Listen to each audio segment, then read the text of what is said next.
teh manis alami, hanya 0 kalori per saji. Tropicana Slim Stevia.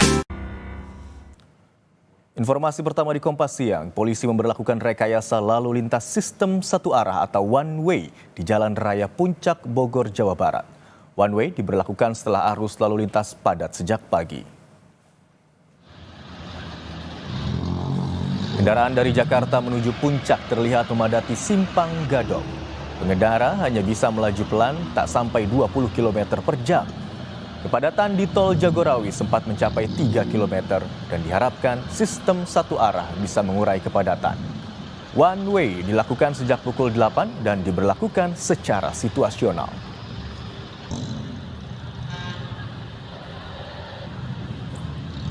Dari Satuan Lalu Lintas Polres Bogor, saat ini kami sedang memberlakukan rekayasa satu arah, yakni dari arah Jakarta menuju ke arah Puncak.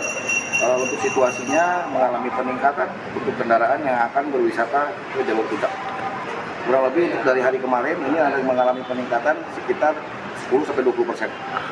Untuk antrian dari gerbang gate tol Ciawi itu sekitar 2 km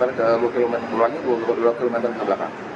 Kami sedang memperlakukan CP satu arah, lalu kemudian kita melakukan penarikan di simpul-simpul yang mengalami hambatan-hambatan seperti Pasir Muncang, kemudian hambatan Simpang Megamendung, lalu kemudian dan Loka Wiratama.